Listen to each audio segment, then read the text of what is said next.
आम अपने रसीले स्वाद और मिठास से भरपूर भारत में फलों का राजा माना जाता है। यहाँ अनुकूल जलवायु होने के कारण आम की अनेक नस्लें पाई जाती हैं और भारत के कई राज्यों में आम की भरपूर खेती की जाती है। आइए देखते हैं आम की खेती करने से संबंधित महत्वपूर्ण बातें। आम की बागवानी करने से पहले सबसे जरूरी बात है कि समूह में चर्चा करके सुनिश्चित कर लें कि कौन कौन सा परिवार बागवानी के लिए इच्छुक है और उनकी जमीन कहां-कहां पे है। साथ ही साथ ये भी सुनिश्चित कर लें कि जमीन विवादित ना हो, जमीन पर जल जमाव ना हो, जमीन पर छाया ना हो और कम से कम 1 मीटर मिट्टी की परत हो। यदि संभव हो तो बड़े बड़े भूखंड का चुनाव करें जहां पर अधिकतर किसानों की जमीन हो, जिससे सम्मिलित रूप से आसानी से बागान की देखभाल तथा सिंचाई आदि सुविधाओं की व्यवस्था हो सके। किसानों को आम की बागवानी से अधिक लाभ हो, इसके लिए जरूरी है कि आम की बागवानी की सही प्रक्रिया अपनाई जाए। इस प्रक्रिया के 7 अहम बिंदु हैं, जैसे कि चयनित जमीन पे गड्ढा खुदाई और भराई, जमीन का घेराव, पौधा रोपाई, पौधों की सामान्य देखभाल, पौधों का कीड़ों से बचाव, पौधों का रोग से बचाव, फल तोड़ाई एवं बिक्री। आइए अब इन बिंदुओं को एक एक करके समझते हैं।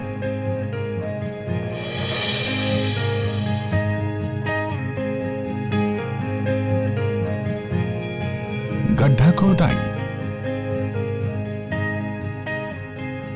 गड्ढा खुदाई करने के समय ध्यान देने योग्य बातें। गड्ढे की खुदाई फरवरी से मार्च महीने के बीच करें। गड्ढे का आकार 3 फीट लंबा, 3 फीट चौड़ा, 3 फीट गहरा रखें। गड्ढा खुदाई करते समय ऊपरी 1 फीट वाली मिट्टी एक तरफ, मध्य 1 फीट वाली मिट्टी दूसरी तरफ और नीचे की 1 फीट मिट्टी को अलग अलग रखें। एक पौधे से दूसरे पौधे के बीच की दूरी आम के अलग अलग किस्मों पर निर्भर करती है। जैसे आम्रपाली आम की खेती के लिए पौधे से पौधे के बीच 20 फीट गुणा 20 फीट की दूरी रखनी चाहिए।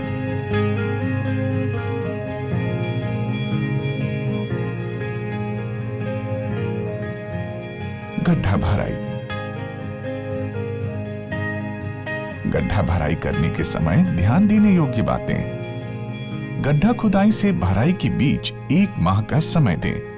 ऐसा करने से तेज धूप से मिट्टी में पाए जाने वाले कीटाणु और जीवाणु मर जाते हैं।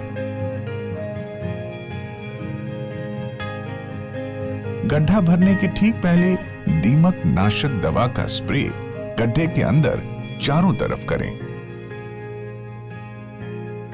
प्रति गड्ढा 10 किलो वर्मी कंपोस्ट, 1 किलो नीम खली, 1 किलो हड्डी चूर्ण को मिला लें और अलग अलग रखी गई मिट्टी में इस मिश्रण खाद को बराबर भाग में मिला लें। ऊपर वाली खाद युक्त मिट्टी को गड्ढे में सबसे नीचे डालें। इसके बाद बीच वाली खाद युक्त मिट्टी को डालें और नीचे वाली खाद युक्त मिट्टी को सबसे ऊपर डालें तथा गड्ढे को टीला आकार दें ताकि बरसात में गड्ढा समतल हो जाए। गड्ढे के केंद्र में एक सीधी लकड़ी गाड़ें। जमीन का घेराव। जमीन के घेराव के लिए ध्यान देने योग्य बातें। आम के पौधों तथा पौधों के बीच लगाई गई फसल को जानवरों से सुरक्षित रखने के लिए बागान के चारों तरफ मजबूत घेरे का बंदोबस्त करना चाहिए।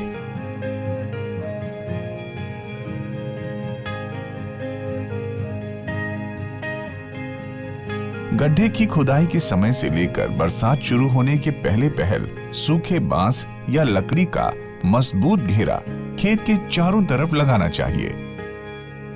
सूखे घेरे के साथ साथ स्थानीय पौधे जैसे सिंदुवार, पुटूस इत्यादि से जीवित पौधों का घेरा लगाएं। ये घेरा सालों साल चलता है। जब तक जीवित घेरा पूर्ण रूप से तैयार न हो तब तक सूखे घेरे की समय समय पर मरम्मत करते रहें। सूखे और जीवित घेरे के साथ साथ इमारती और जलावन के लिए लाभकारी पौधे जैसे गमहार, सागवान, शीशम, अकेशिया इत्यादि को लगाया जा सकता है। ये बगीचे और फल को तेज आंधी तूफान से बचाते हैं तथा समय समय पर इन्हें बेचकर किसान फायदा उठा सकते हैं। पौधा रोपाई। पौधा रोपाई के समय ध्यान देने योग्य बातें। पौधे की रोपाई बरसात के मौसम के शुरुआत में करें। गड्ढा भराई से पौधा लगाने के बीच कम से कम 1 माह का समय रखें। पौधों की ढुलाई के दौरान सावधानी बरतें। ढुलाई के दौरान ध्यान रखें कि मिट्टी युक्त जड़ नहीं टूटे। जड़ टूटने से पौधे की मरने की संभावना बढ़ जाती है। पौधा लगाते समय गड्ढे के केंद्र में गाड़ी गई लकड़ी को उखाड़ लें और 1 फीट गहरा खड्डा खोदें तथा गड्ढे में दीमक नाशक दवा का स्प्रे करें। पौधे के जड़ में लगे पॉलीथीन बैग को सावधानी पूर्वक हटा दें और पौधे को गड्ढे में रखकर अच्छी तरह से मिट्टी को दबा दें ताकि पौधा सीधा रहे। पौधा लग जाने के बाद पौधों में पानी डालें। सभी पौधों की रोपाई के बाद उन्हें सीधा रखने के लिए एच टेका का प्रयोग करें। एच टेका सूखी मजबूत लकड़ी से बनाया जाता है।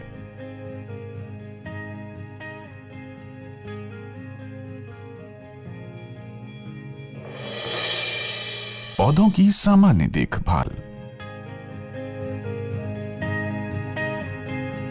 पौधों की रोपाई के बाद समय समय पर पौधों की देखरेख करना अनिवार्य है। इससे पौधों की सही वृद्धि होती है तथा रोगों और कीड़ों से बचाव होता है। सिंचाई, उर्वरक प्रबंधन इत्यादि पौधों की देखभाल के लिए कुछ महत्वपूर्ण गतिविधियां हैं जिन्हें समय समय पर करते रहना चाहिए। पौधों में नमी बनाए रखने के लिए उन्हें जरूरत के अनुसार सिंचित करते रहना चाहिए। सिंचाई के लिए पौधों के चारों तरफ साफ सुथरा कर लें और गोल थैला बनाएं, जिसमें पानी का ठहराव हो। ठंड के मौसम में कम से कम पौधों को सप्ताह में 1 बार और गर्मी के मौसम में कम से कम 2 बार सिंचाई करें।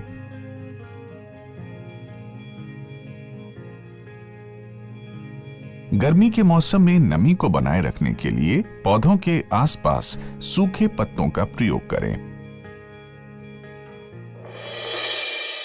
उर्वरक प्रबंधन।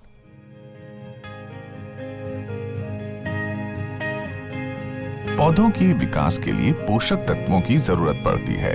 इसके लिए मौसम के हिसाब से समय समय पर पर्याप्त मात्रा में उर्वरक या खाद देना चाहिए। पौधा रोपाई के पहले साल बरसात के मौसम में, बरसात के बाद और फरवरी से मार्च महीने के मौसम में 50 ग्राम NPK और 2 किलो केंचुआ या गोबर की खाद प्रति पौधे में डालें। इन पोषक तत्वों की मात्रा पौधों की उम्र के साथ बढ़ती रहती है। प्रूनिंग तथा सेंट्रल ओपनिंग। पौधों की सही वृद्धि के लिए समय समय पर उनकी प्रूनिंग तथा सेंट्रल ओपनिंग यानी उनकी टहनियों की कटाई छटाई करते रहना चाहिए। इसके लिए पौधों की सूखी तथा अनचाही टहनियों को काटकर पौधों को उल्टे छाते का आकार देते हैं और कटी हुई टहनियों पर फफूंद नाशक दवा का लेप करना चाहिए। इससे पौधों को चारों तरफ से धूप मिलती है, पौधे रोग मुक्त होते हैं और उनमें चारों तरफ फल आते हैं।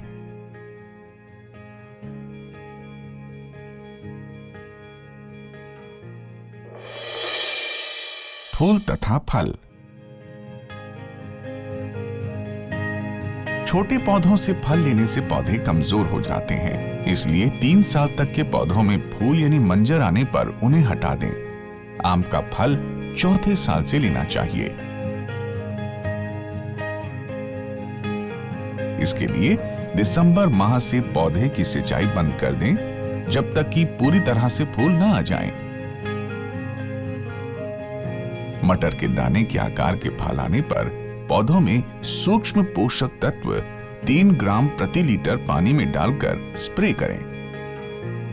फल वाले गुच्छे में जो अत्यंत छोटे छोटे फल हैं उन्हें तोड़ के हटा दें, ताकि बाकी फलों को पोषण मिल सके और उनका आकार बड़ा हो सके। बागान की साफ सफाई और अंतः फसल।